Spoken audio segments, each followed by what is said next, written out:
And now, stay tuned for the program that has rated tops in popularity for a longer period of time than any other West Coast program in radio history.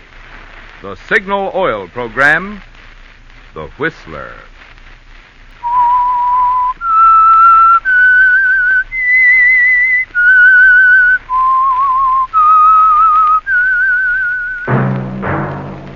Signal, the famous Go Farther gasoline, invites you to sit back and enjoy another strange story by The Whistler.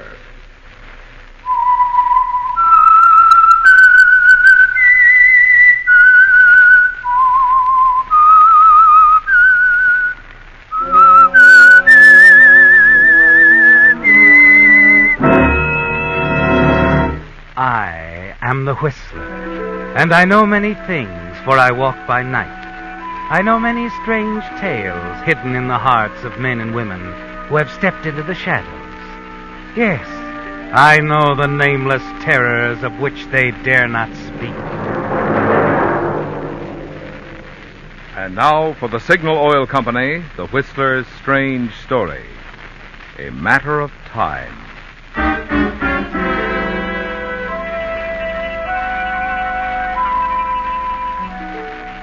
With Russ Logan, time was of the essence. He'd always been a most meticulous man. Minutes meant money, and appointments, to his way of thinking, were made to be kept. Through the years, you've become even more so, haven't you, Russ? You're careful, almost calculating, and certainly ever alert for opportunities.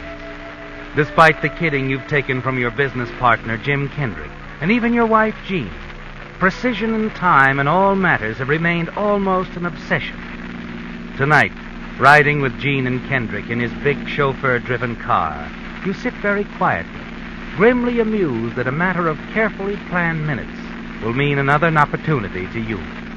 And a thin smile of anticipation crosses your lips as the car swings in the winding drive of Jim Kendrick's home in Coldwater Canyon. Russ, dear, you're awfully quiet. Restaurant food disagree with you? Russ, your wife's talking to you. Sorry, Jean. Penny, for your thoughts. I think you've been dreaming about everything we've been saying. I'm sorry. Maybe if we get onto the subject of nightcap. How about it? Sounds good to me, Jim. You see, Jean, we've hit on something that interests your lord and master. A nightcap will pick us all up. Sure. Oh, stop right here, Nick. Yes, sir. Yeah, let me give you a hand now. Hey. You can put the car in the garage, Nick. Mr. and Mrs. Logan have their own car. All right, Mr. Kendrick. Well, come on, folks. Now, you see, Russ is looking at his watch again. Afraid you'll miss an appointment in the morning, darling? What's the matter? Russ, with all your clock watching, you'd think you weren't a member of the firm. Jim, I keep telling you, you ought to rig up a time clock for Russ. Let him punch in every morning. Okay.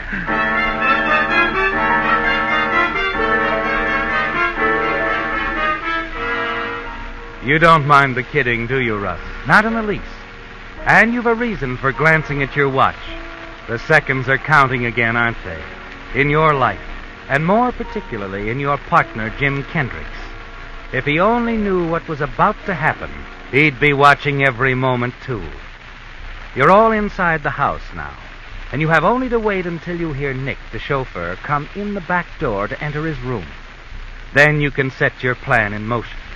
But something unexpected happened. I got a little surprise for you, folks. Some fine old Napoleon brandy. Oh? Let's see now. Oh, yes, I got it locked up in the den. Wait right here, I'll get it. Wait a minute, Jim. Yes, Russ? Nothing. It was just something I was going to ask you. Go ahead, ask me. Never mind. It'll keep till tomorrow. Okay, I'll go get the brandy. Jim! Jim, what happened? Jim! In the den. He's still there. Get him. But, Jim, you've been hit. Get him, I said. Go after him, I'll Russ. take care of him, Russ. Here, Jim, lie down on the davenport. I'll call a doctor. Hurry up, Russ. He went out the French windows. Don't just stand there. Where do you keep that gun you have? In the desk in the den. Will you hurry up? Sure. Jane, you call the police. I'll get him, Jim. Don't worry.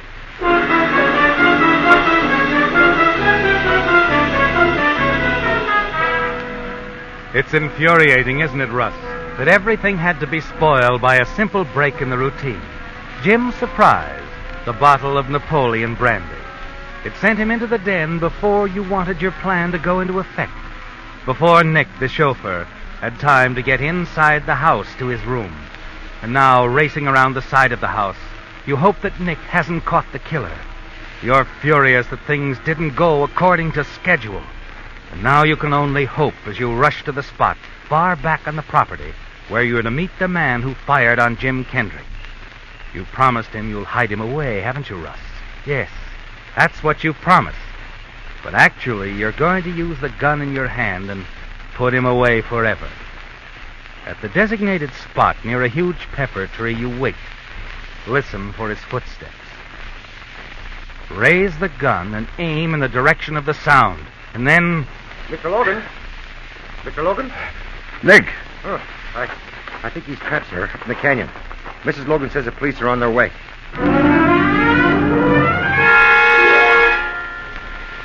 You're terrified now, aren't you, Russ? It's going all wrong. They'll capture the gunman and he'll talk, implicate you. When the police arrive, they close in around the canyon in back of Jim Kendrick's place. Nick stays close to you as you join the search. Finally, you hear the shouted words that you fear the most. Over here, everybody! We got him! We got the guy!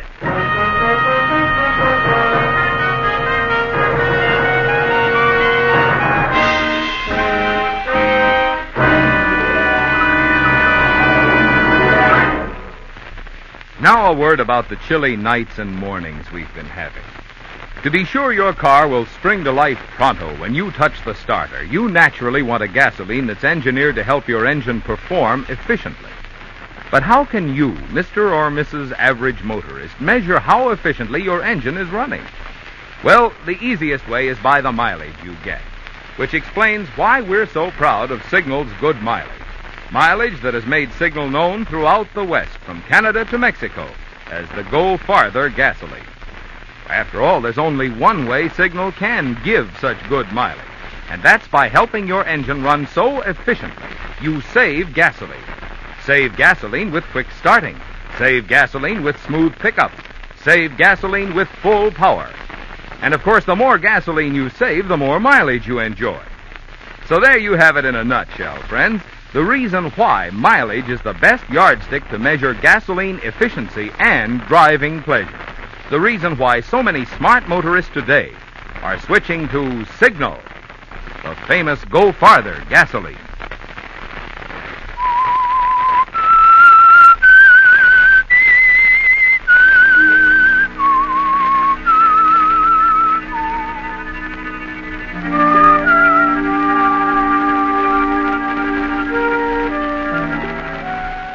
Well, Russ, you knew it. Everything was ruined the moment your neatly timed schedule was broken. A bottle of Napoleon brandy. If it hadn't been for that, Jim Kendrick wouldn't have entered the den quite so soon. There would have been time for Nick, his chauffeur, to have returned to the house. And the gunman you had hiding in the den would have had time to get away and reach the spot outside the house where he was to meet you without being seen by Nick. But it's gone wrong all the way. And now it seems the gunman has been caught. You haven't even a chance to run for it because of the presence of the police.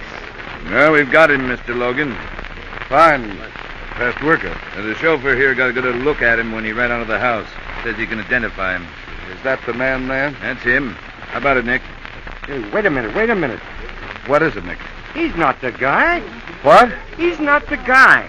Officer, he's not the one. You got the wrong man. You sure? Sure, I'm sure. I got a good look at him. Oh. Sorry, mister. You can go. Guess we made a mistake. All right, spread out, boys, and get going. We got the wrong guy.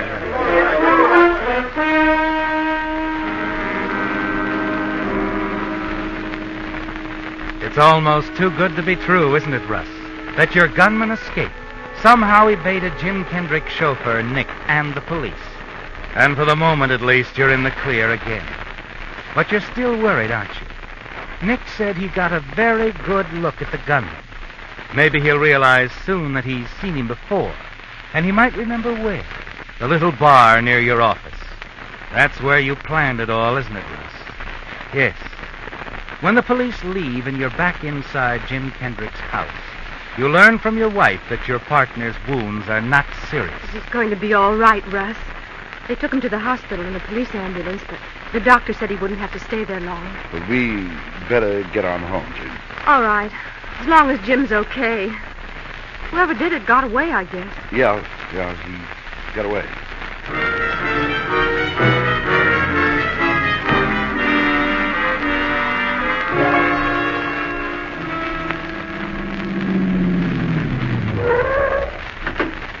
You run on up to the apartment, Gene. I'll put the car away. Don't be long, dear. I won't.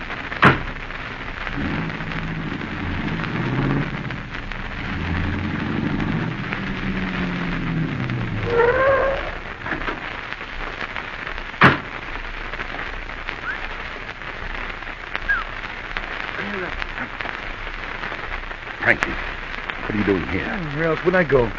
What went wrong? I thought you said the I chauffeur... know what I said. Kendrick went in there sooner than I expected. I couldn't stop him. And that chauffeur saw me. I know he did. Yes, he saw you. Gave the police a description, too. Look, you said you'd hide me out. I would have.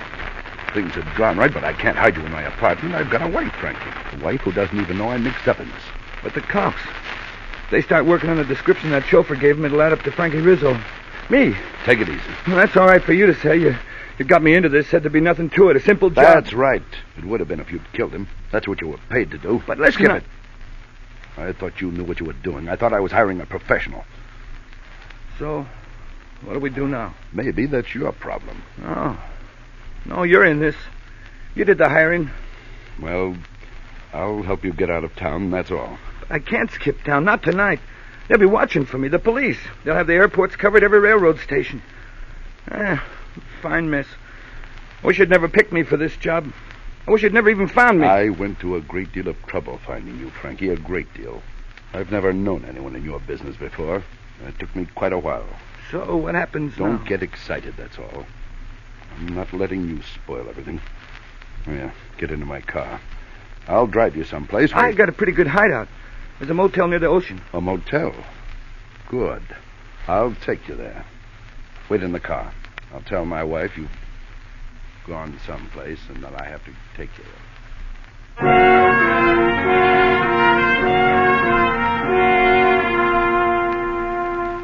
You have to help him, don't you, Russ? Even though you're disgusted with the way he handled the shooting. You tell Gene that you've decided to pick up a carton of cigarettes. A few minutes later, you're driving out Wilshire with Frankie Rizzo. He directs you to the Surfside Motel on the beach. You leave him there, return to your own apartment, answer Gene's sleepy inquiries with the alibi of a flat tire. When you finally turn in, there's little sleep for you, is there, Russ?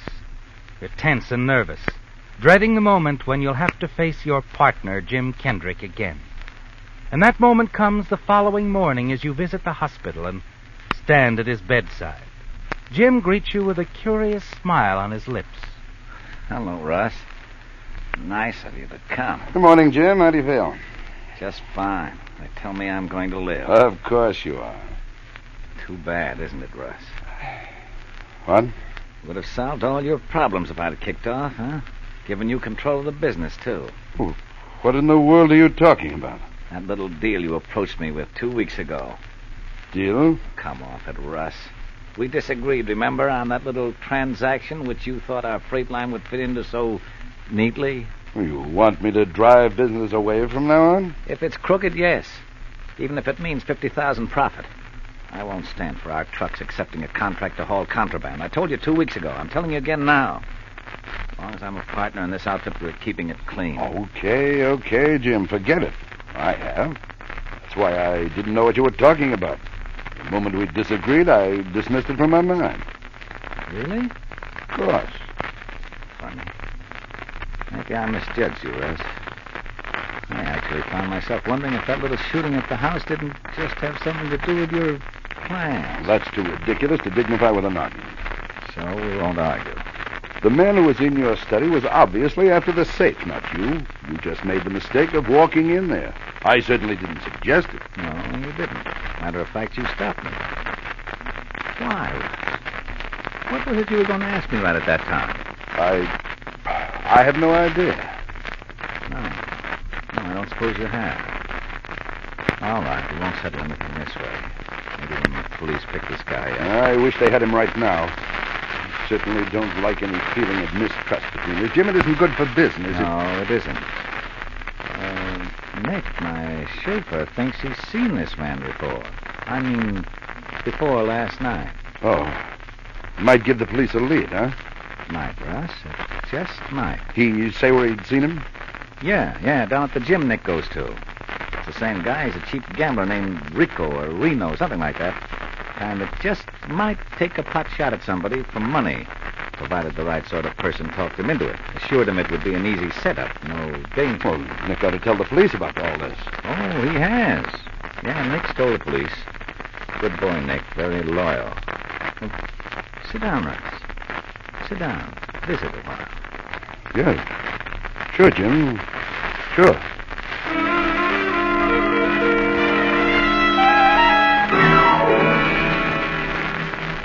You struggle to control the nervousness, the fear that builds within you, don't you, Russ? Try to chat casually with Jim about the business during the next few minutes. He knows, doesn't he, Russ? Yes, you're certain Jim knows you hired someone to kill him. You're glad when your visit comes to an end. You hurry out of the hospital and back to your office. Then that afternoon, there's a phone call for you. Hello, Logan speaking. Hello, pal. Look, this place is giving me the willies. I want to get out of town. You listened to me last night. Okay. So now I'm taking your advice. Look, Frankie, I'd rather talk this over in person. I'll be out there in about half an hour, okay? Okay.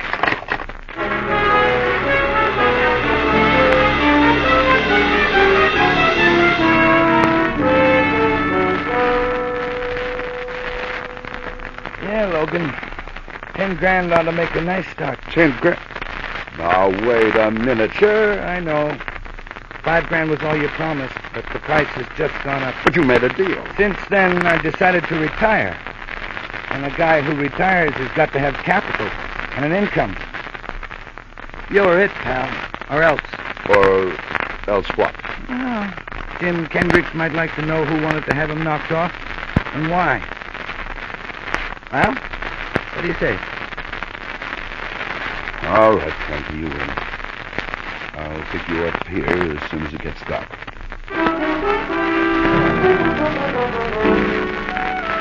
After you leave Frankie, you return to your office, sit for nearly an hour thinking things out, and finally you reach a decision.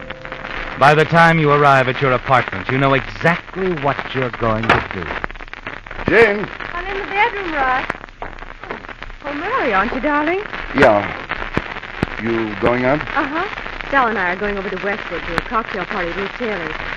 Oh, mind fixing your own drink, Russ? I'm rushing. I think I'll skip the cocktail. Oh. Headache? No, sort of. Short nap to fix it. Oh, darling, before you get yourself comfortable, you mind doing something for me? Run down to Stella's apartment. What for? Well, she's loaning me a pair of stockings to match my new dress. I couldn't get the shade I wanted. Okay, I'll go. Oh, Gene. Yes? How long you going to be gone? Oh, I don't know. A couple of hours. Well, you haven't forgotten we're going to the Andersons for dinner tonight. They're expecting us at 8, and I don't... You don't want to be late. I know. I'll be back by 7:30 or so. Well, never mind the or so. Make it 7:30 sharp. I'll meet you down in the lobby.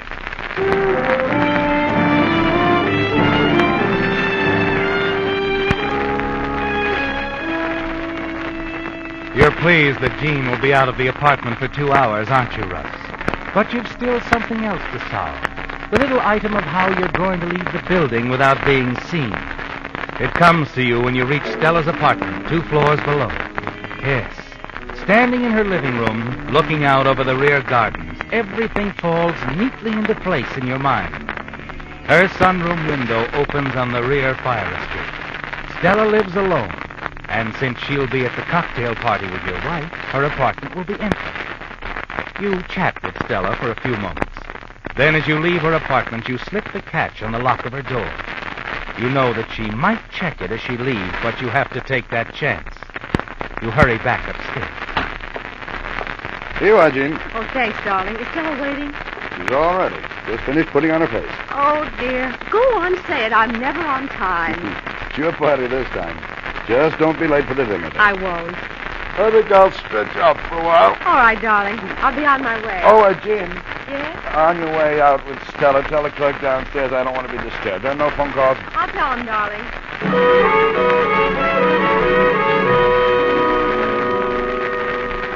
You pretend to drop off to sleep. 5 minutes later, Jean leaves you alone in the apartment. You glance out the bedroom window. It'll be dark in another half hour, won't it, Russ? Dark enough to cover your movement down the back fire escape, through the garden.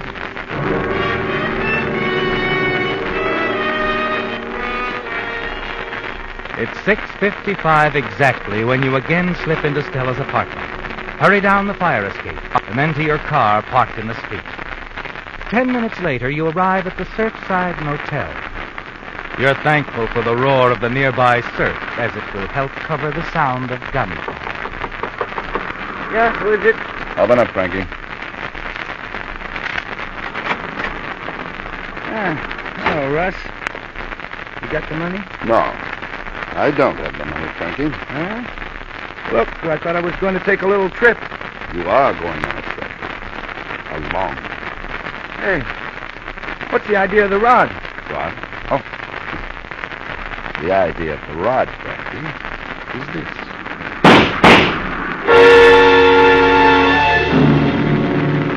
As Frankie Rizzo crumbles to the floor, you whirl and race back to your car parked in the alley. You're about to pull away when a police car stops in front of the motel. 2 officers get out, followed by Nick, Jim's chauffeur. You watch as they stroll toward the motel office. Then when they're out of sight...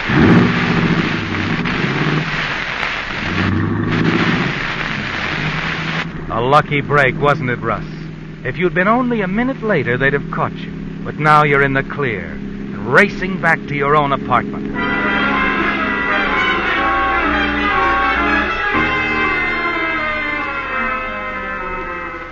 It's 25 minutes after 7 when you slip back into the building through Stella's apartment.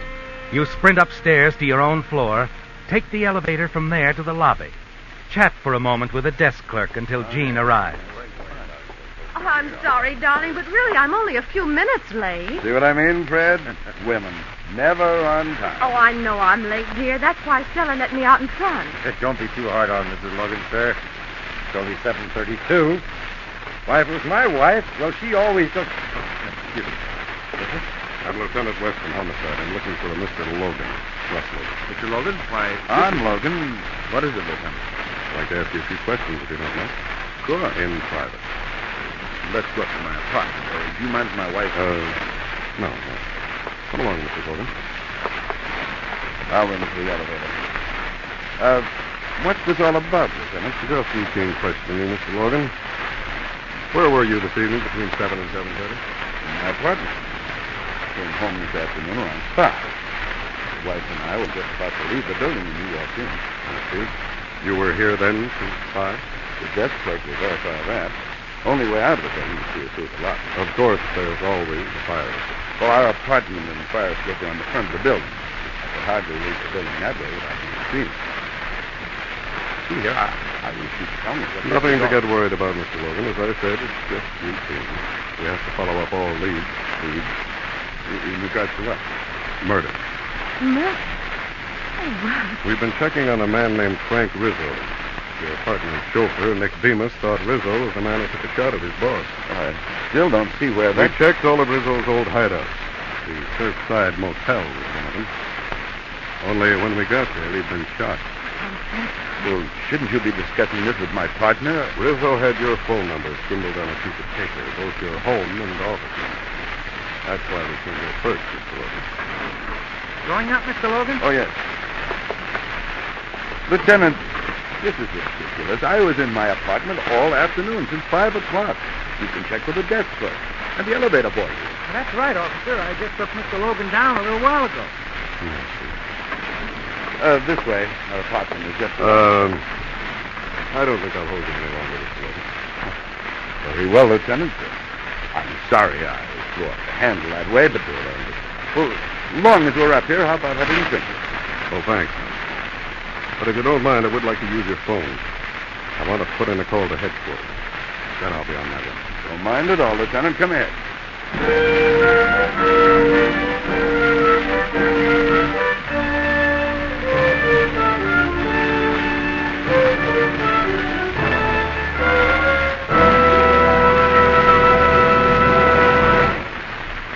The cheapest automobile battery you can buy is the battery that costs the least per month.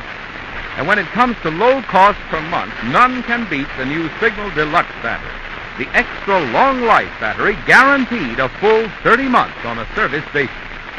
One reason Signal Deluxe batteries deliver trouble-free service for such a long time is their micro-porous all-rubber separators, which have been called the greatest battery improvement in 20 years because they permit freer flow of acid between the plates, yet are not affected by the action of the acid.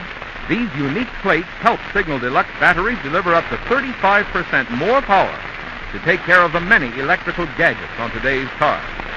Also, you don't need to add water as often to the new Signal Deluxe battery because of the improved design all-rubber case. What more could a battery buyer ask, unless it's a generous trade-in allowance for his old battery, which Signal dealers are now giving, or convenient credit terms, which are available. So any way you look at it, you'll find your best battery buy at a Signal service station. It's the long, long life battery that guarantees you low cost per month. The new Signal Deluxe battery.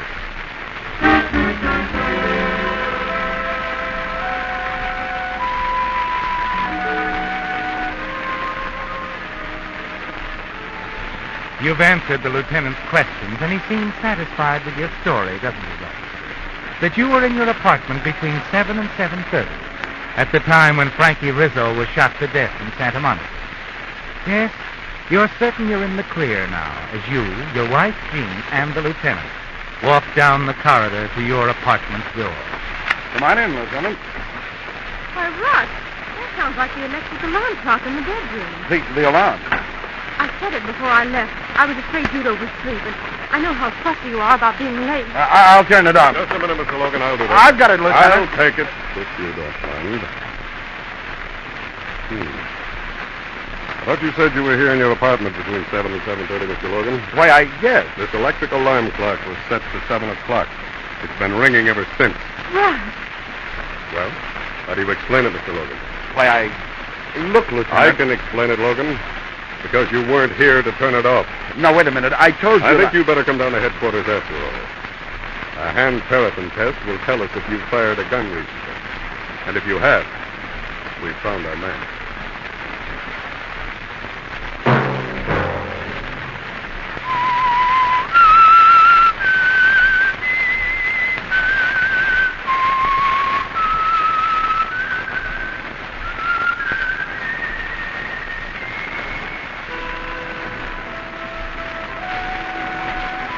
Let that whistle be your signal for the Signal Oil program, The Whistler, each Sunday night at the same time.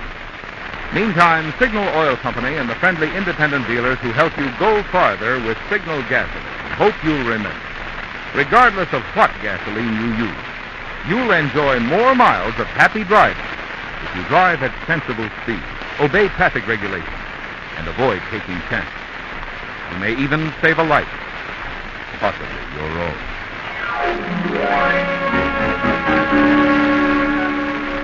Featured in tonight's story were Bill Foreman as the Whistler, Ted DeCorsia, Margaret Brayton, Ed Begley, Raymond Burr, Herbert Litton, and Bill Boucher. The Whistler was produced and directed by George W. Allen, with story by Adrian John Doe, music by Wilbur Hatch, and was transmitted overseas by the Armed Forces Radio Service.